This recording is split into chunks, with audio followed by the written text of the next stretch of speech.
अरहम तुलसी अध्यात्मनीडम साधना विभाग जैन विश्व भारती चम्माड़ीसवा प्रेक्षा ध्यान शिविर दिनांक 22 दिसंबर 1986। निर्देशन युवाचार्य श्री महाप्रज्ञ। उपसंपदा स्थान प्रज्ञा प्रदीप। प्रेक्षा ध्यान के प्रारंभ में प्रेक्षा ध्यान की उपसंपदा स्वीकार करनी होती और वह उपसंपदा पूरा जीवन का दर्शन है। कैसे समग्रता से जीवन जिया जाए, ध्यान और जीवन को कैसे एक रस किया जाए, उसका पूरा दर्शन उपसंपदा में प्राप्त। तो पहले तो तैयारी, ध्यान की तैयारी होनी चाहिए, मानसिक तैयारी। तो मैं बोलूंगा, आप उच्चारण करेंगे। अभुट्ठियोमि आराहणाय, मैं प्रेक्षा ध्यान की साधना के लिए उपस्थित हुआ हूं।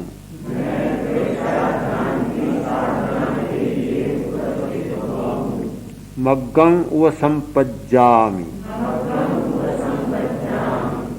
मैं अध्यात्म साधना का मार्ग स्वीकार करता हूं।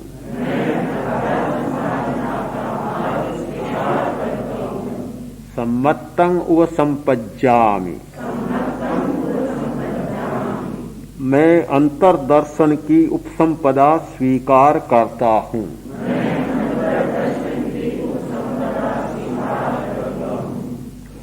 संयमं उव संपज्जामि, मैं आध्यात्मिक अनुभव की उपसंपदा स्वीकार करता हूं।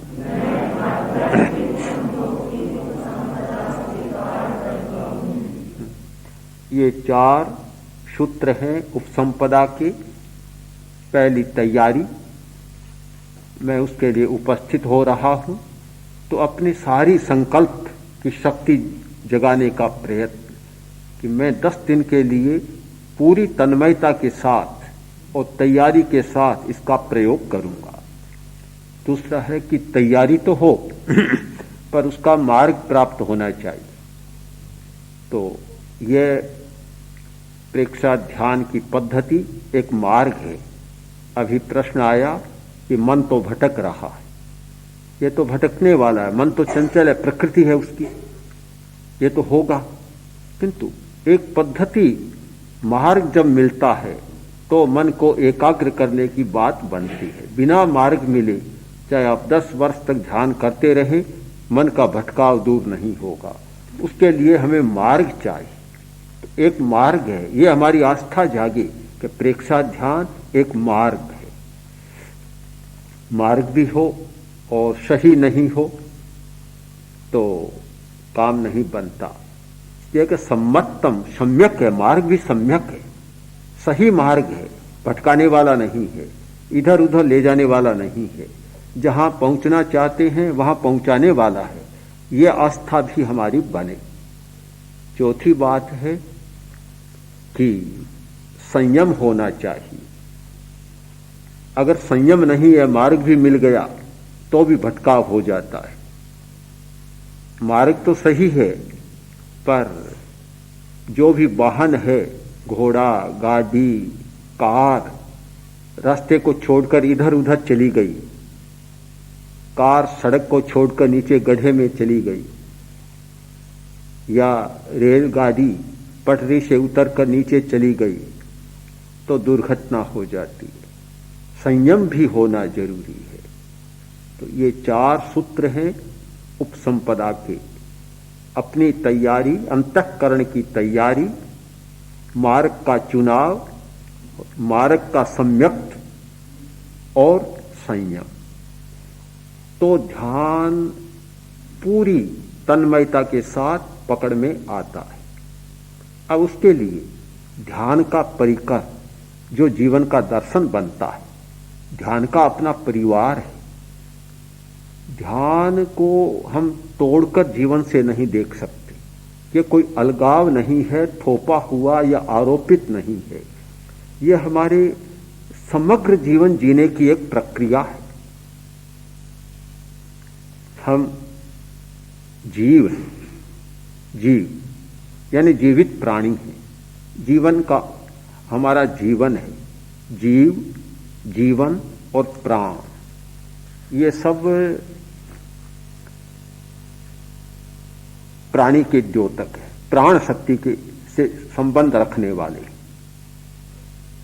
संस्कृत का धातु है प्राण, अन्न, प्राण यानी जीना।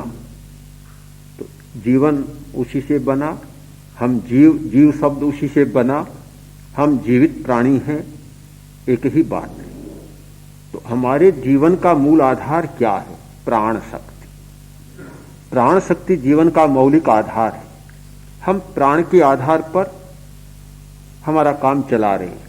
एक जीवित आदमी, एक मृत आदमी, दोनों में अंतर क्या है? कि जीवित वह है जिसमें प्राण शक्ति काम कर रही है, मुर्दा वह है जिसकी प्राण शक्ति नष्ट हो गई है। भेदरेखा यही तो है जीवित में और मृत में। तो एक में प्राण सक्रिय है, दूसरे का प्राण समाप्त हो गया। तो हमारी जीवन शक्ति का आधार है प्राण। प्राण के आधार पर यह अंगुली हिल रही है, शरीर काम कर रहा है प्राण के आधार पर। तो प्राण की एक रश्मि, एक धारा बन गई शरीर, शरीर प्राण। हम बोल रहे हैं प्राण शक्ति के आधार पर, तो प्राण की दूसरी रश्मि, दूसरी धारा बन गई वाणी यानी वचन प्राण। हम इंद्रियों से काम ले रहे हैं, मन से सोच रहे हैं। तो प्राण की तीसरी धारा बन गई इंद्रिय और मन, यानी इंद्रिय प्राण और मन प्राण। बस हमारा पूरा व्यक्तित्व इसमें सिमट गया, पूरा जीवन इसमें आ गया। शरीर, वाणी, इंद्रिय और मन, यही तो जीवन है हमारा। तो सारा जीवन आ गया। अब इसके दर्शन को हमें समझना है कि कैसे जीवन को अच्छा चलाया जा सके। अच्छा जीवन तब होगा कि प्राण शक्ति अच्छी होगी। मेडिकल साइंस में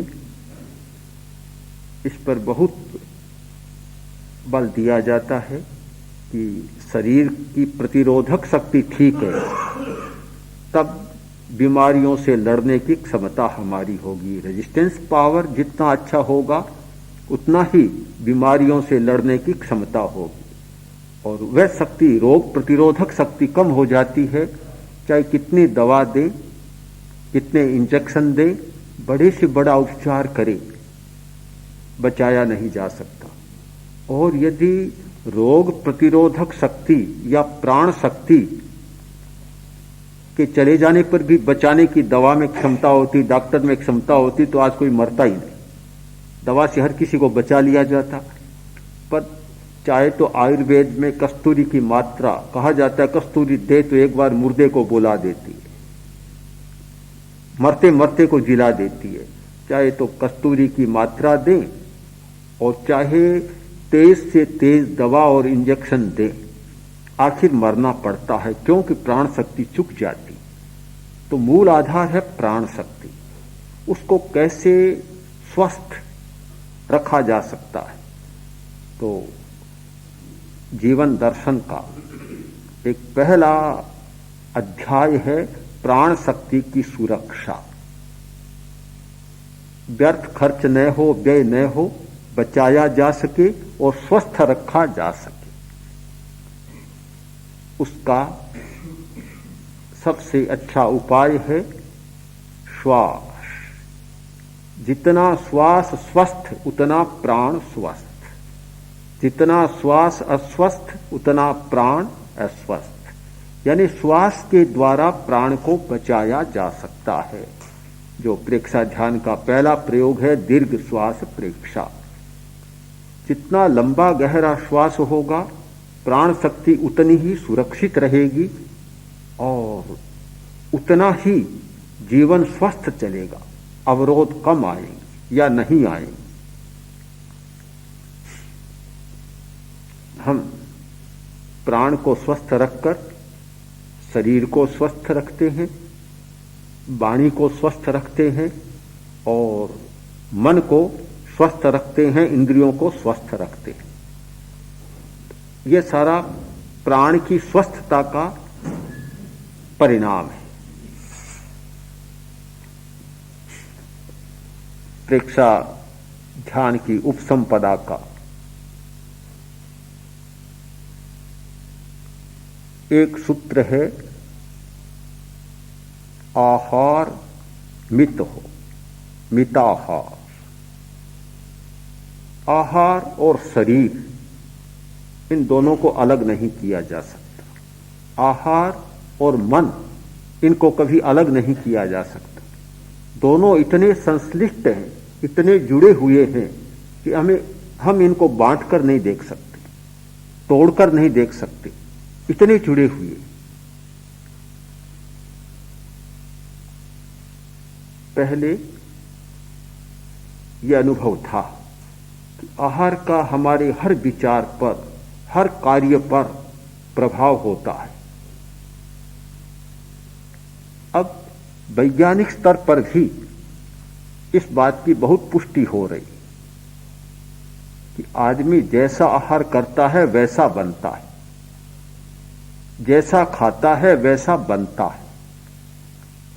काफी खोजें हुई हैं और इस निष्कर्ष पर वैज्ञानिक पहुंचे हैं कि भोजन के द्वारा न्यूरोट्रांसमीटर बनता है और जैसा न्यूरोट्रांसमीटर होता है वैसा आदमी का विचार और व्यवहार बनता है।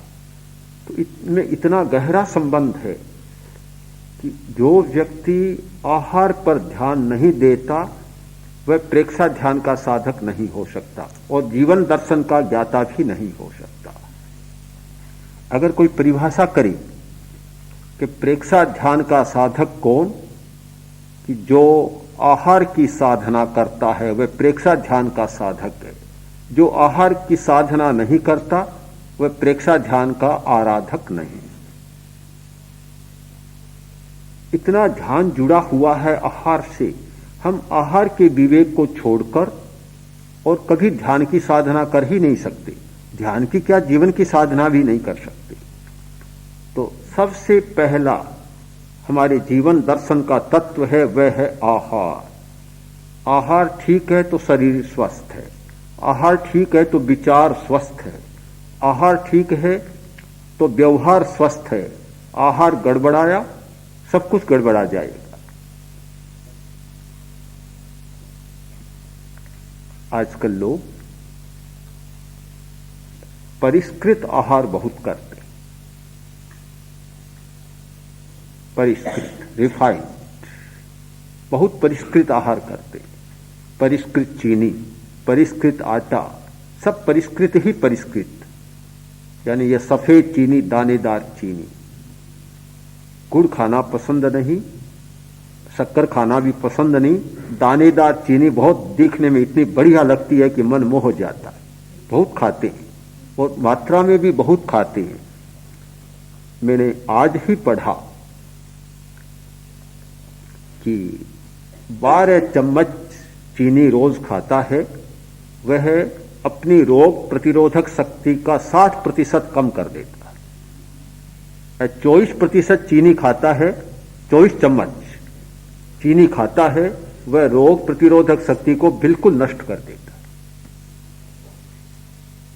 चीनी का परिणाम कि जो विटामिन हमारे मस्तिष्क के लिए आवश्यक होते हैं, हृदय के लिए आवश्यक होते हैं, चीनी सबको चट कर जाती है, पहले उनको स्वयं खा जाती है। इसलिए मस्तिष्क की दुर्बलता, स्नायुविक दुर्बलता और भी न जाने कितनी व्याधियां इस चीनी के कारण होती है।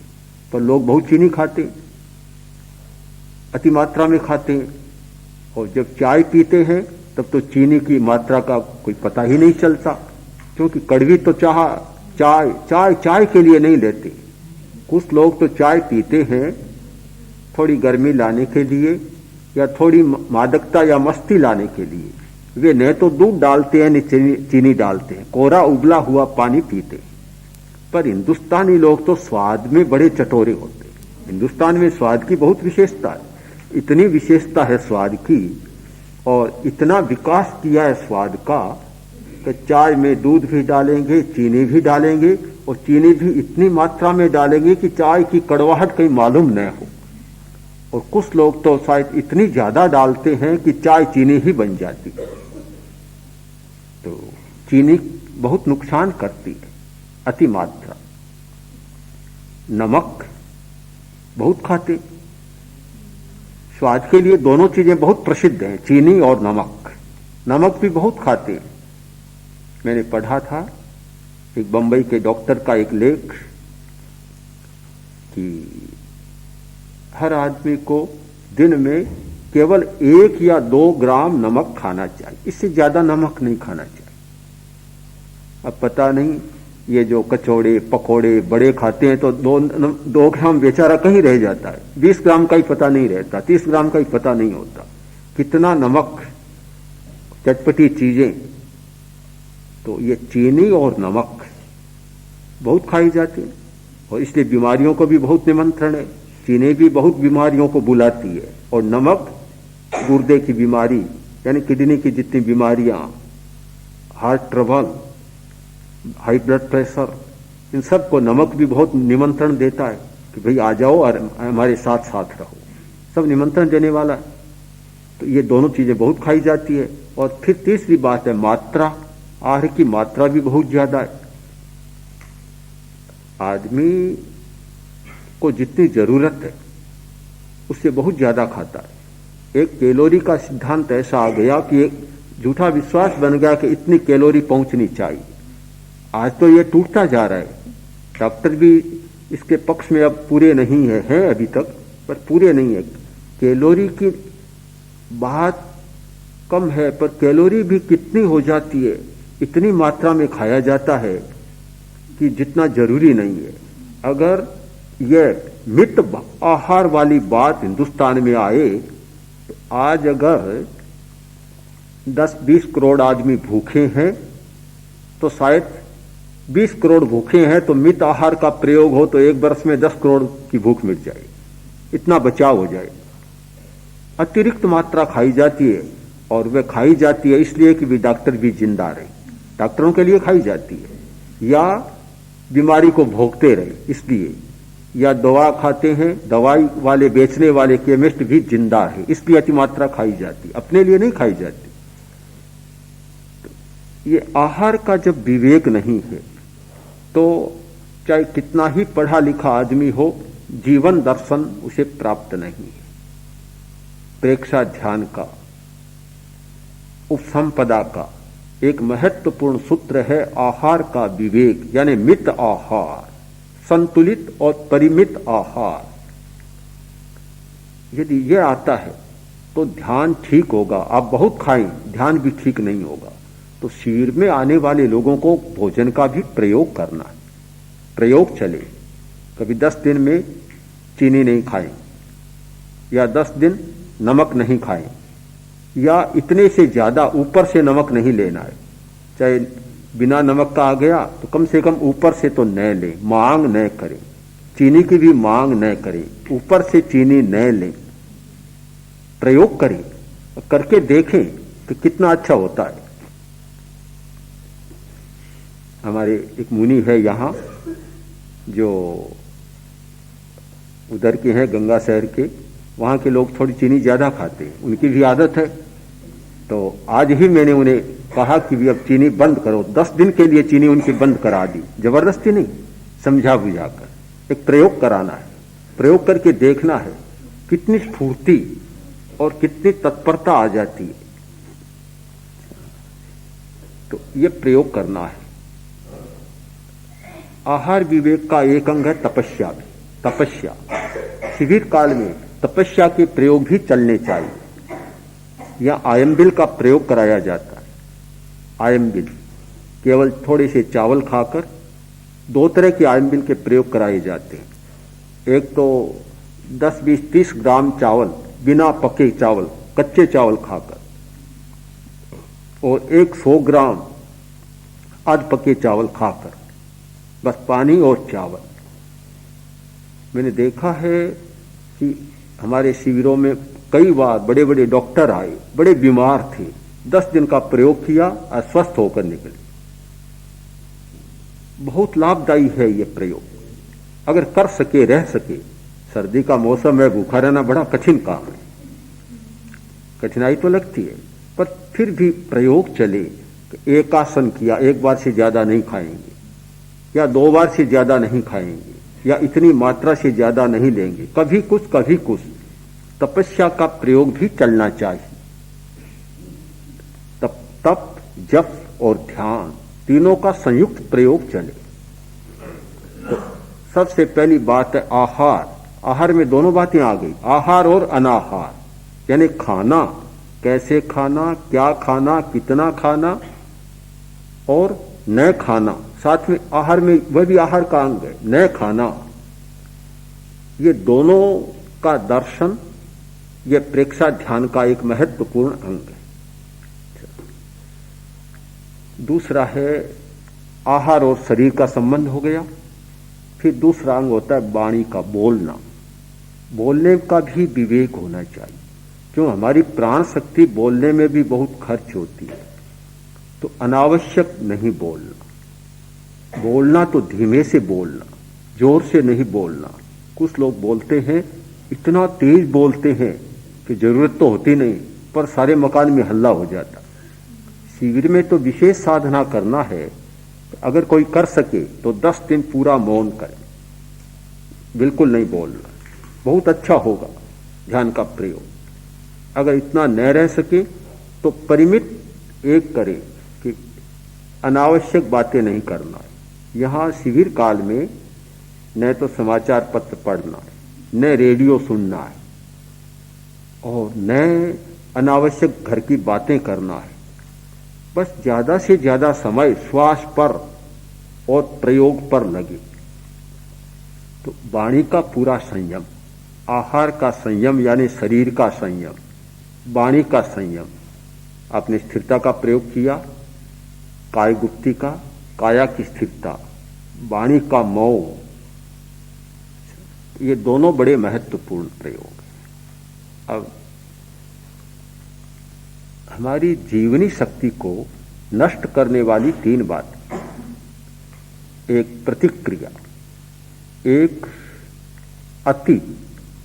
अति चिंतन, अति कल्पना और अति स्मृति। तीसरी बात है निषेधात्मक दृष्टिकोण, यानी नेगेटिव एटीट्यूड। ये 3 बातें हैं जो जीवनी शक्ति का, प्राण शक्ति का अधिक नष्ट करती है, शरीर को बीमार बनाती है, मन को बीमार बनाती है। इन तीनों की साधना करना प्रेक्षा ध्यान का एक महत्वपूर्ण सूत्र है। तो हम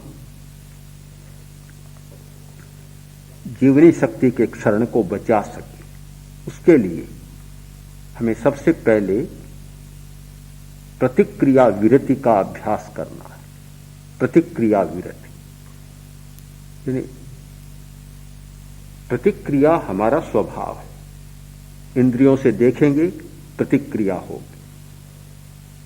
मन से चिंतन करेंगे, प्रतिक्रिया होगी। प्रतिक्रिया को नहीं रोका जा सकता, किंतु इतनी मात्रा में प्रतिक्रिया न करें। प्रतिक्रिया विरति का तात्पर्य है कि अति मात्रा में प्रतिक्रिया न करें। ऐसी प्रतिक्रिया न करें कि वह प्रतिक्रिया इंद्रिय और मन की शक्ति को ही खाने लग जाए। ये अच्छा नहीं।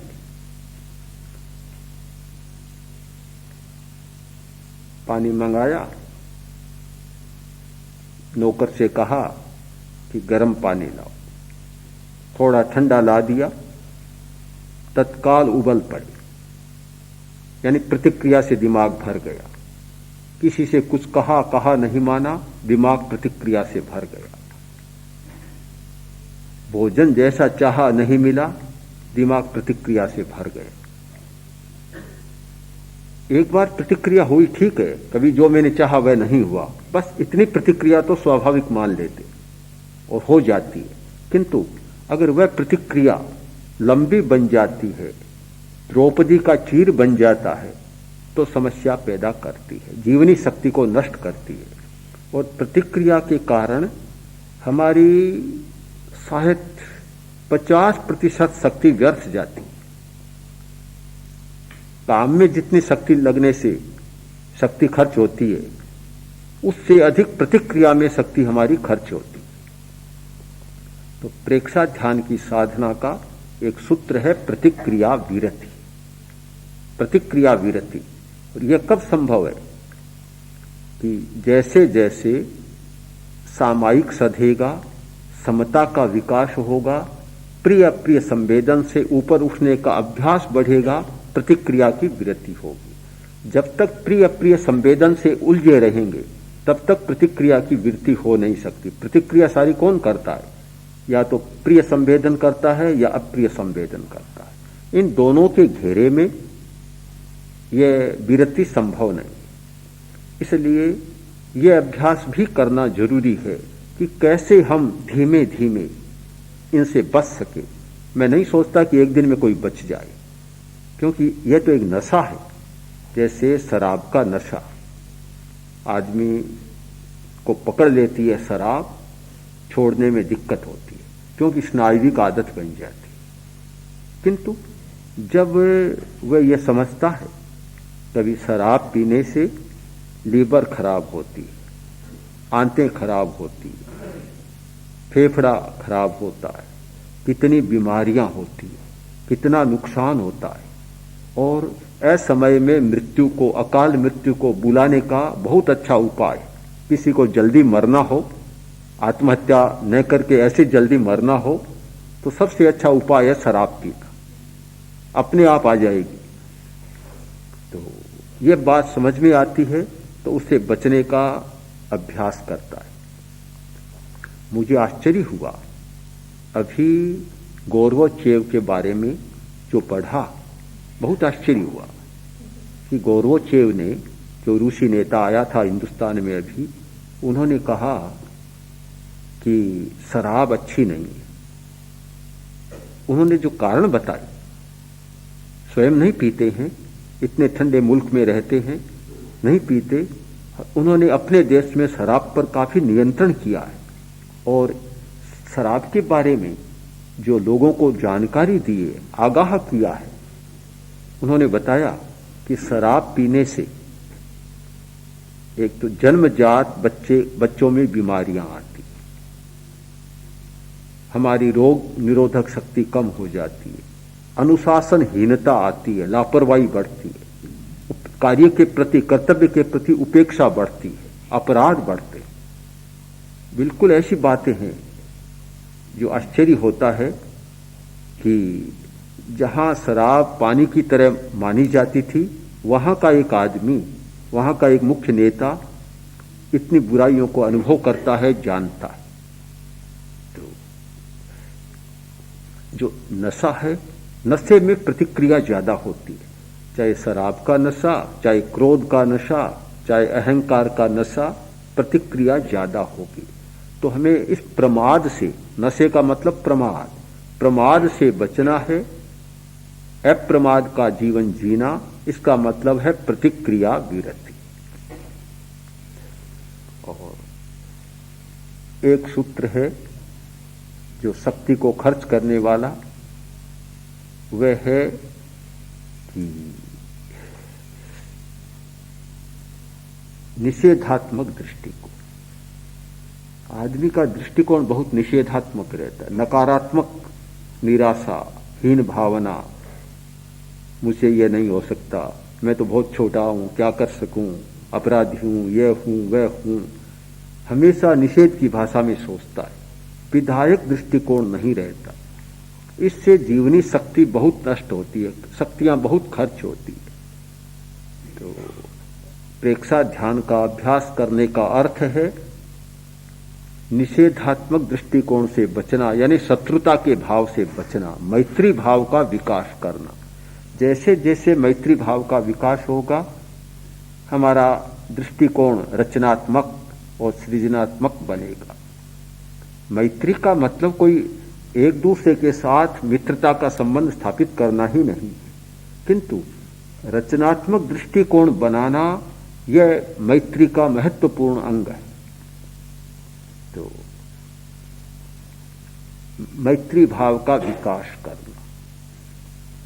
पांचवा एक सूत्र है जो हमारी शक्ति के क्षरण को बहुत बचाता है, वह है भावक क्रिया। भाव क्रिया यानी शरीर, वाणी और मन तीनों को एक साथ मिला देना। अलग अलग होना यह द्रव्य क्रिया यानी जड़ क्रिया होती है, मृत क्रिया या जड़ क्रिया।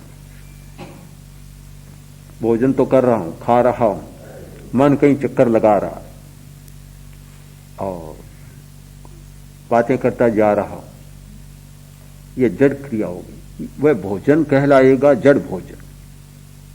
जो आदमी खा रहा है उसी में ध्यान है, मौन किए खा रहा है, बोल नहीं रहा है, बातें नहीं कर रहा है, वह भोजन सजीव भोजन होगा।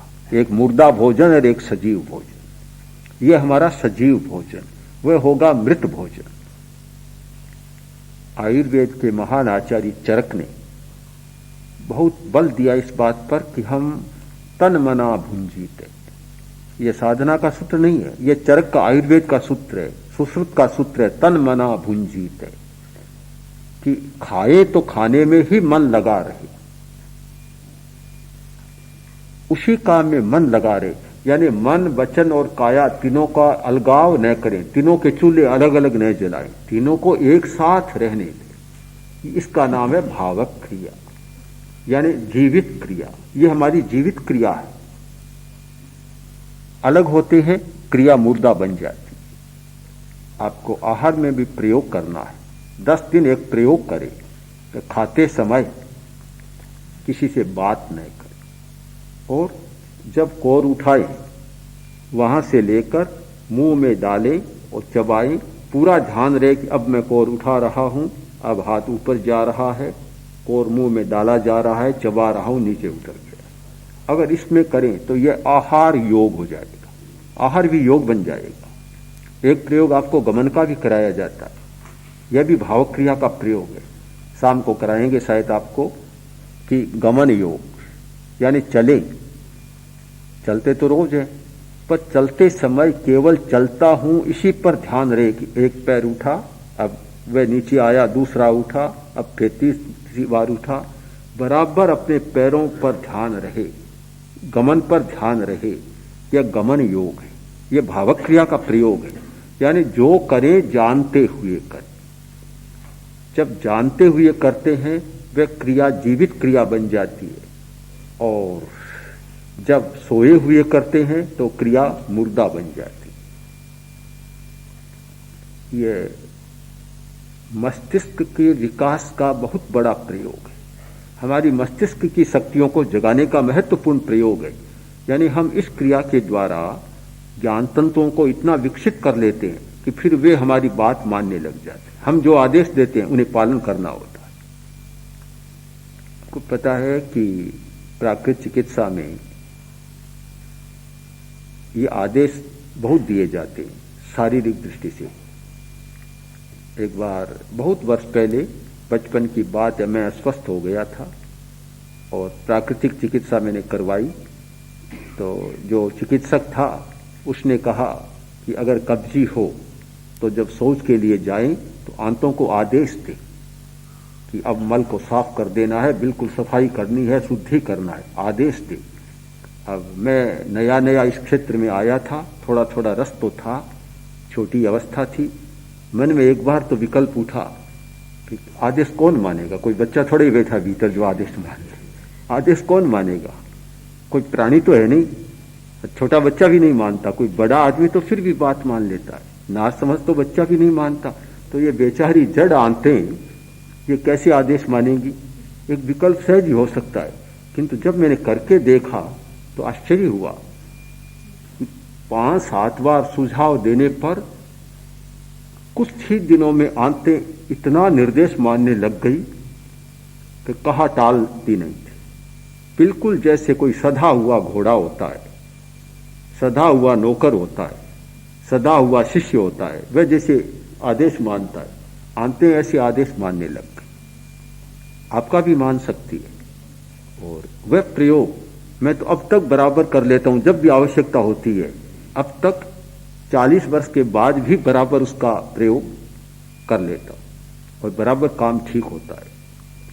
तो हमारे सारे ज्ञान तंतु, हमारे सारे कर्म तंतु, सेंसरी नर्व और मोटार नर्व, ये सारे हमारा आदेश मान सकते, मानते हैं।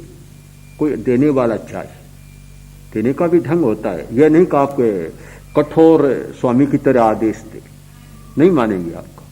बिल्कुल प्यार के साथ, विनम्रता के साथ, ऐसी कि आपकी विनम्रता उनको छू जाए, उसके साथ आदेश नहीं निर्देश की भाषा के निर्देश देंगे तो बहुत अच्छा मान लेंगे, सुझाव को मान लेंगे और वैसा काम होगा। तो ये भावक क्रिया, ये हमारे ज्ञान तंतुओं और कर्म तंतुओं को प्रशिक्षित और जागृत करने का एक महत्वपूर्ण उपाय है।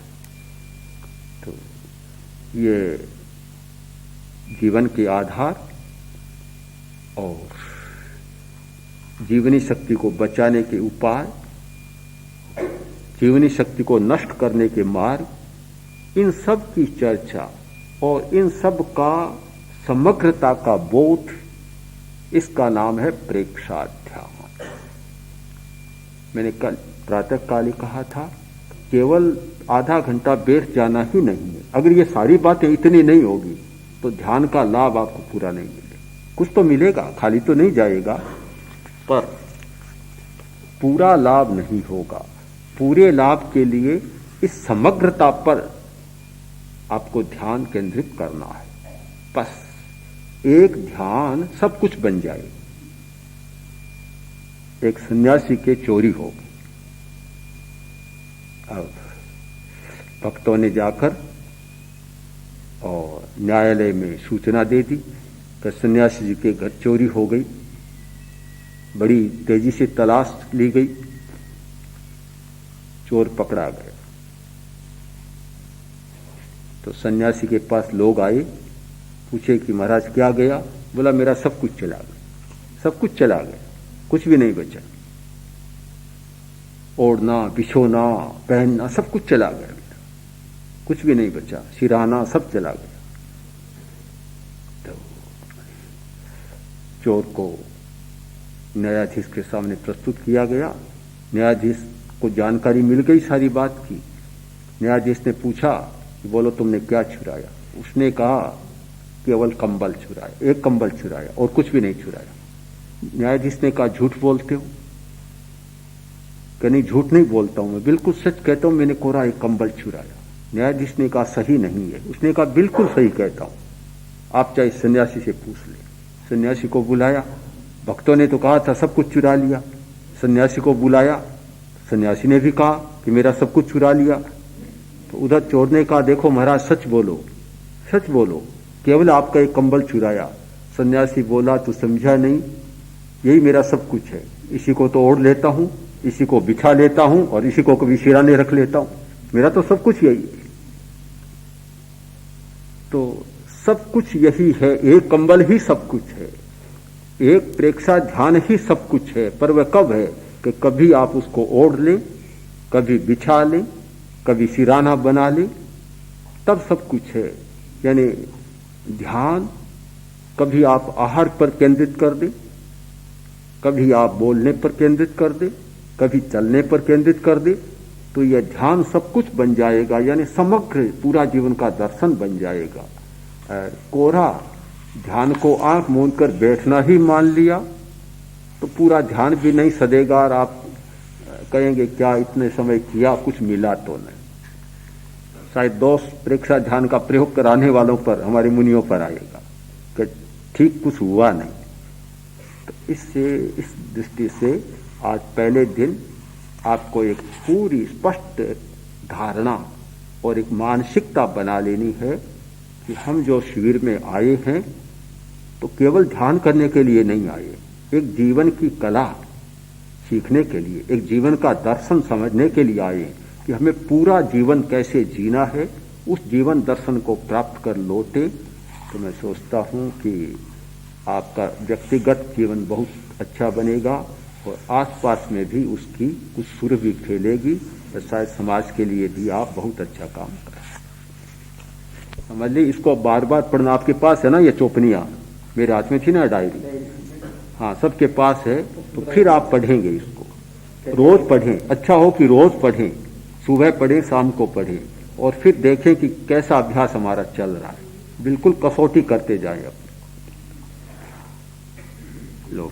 ये शरणं पवज्जामि सिद्धे शरणं पवज्जामि साहो शरणं पवज्जामि केवलिपन्नतं धम्मं शरणं पवज्जामि अरहन्ते शरणं पवज्जामि सिद्धे शरणं पवज्जामि साहो शरणं पवज्जामि केवलिपन्नतं धम्मं शरणं पवज्जामि अरहन्ते शरणं पवज्जामि सिद्धे शरणं पवज्जामि साहो शरणं पवज्जामि केवलिपन्नतं धम्मं शरणं पवज्जामि। सत्य की वंदना। वंदना की मुद्रा।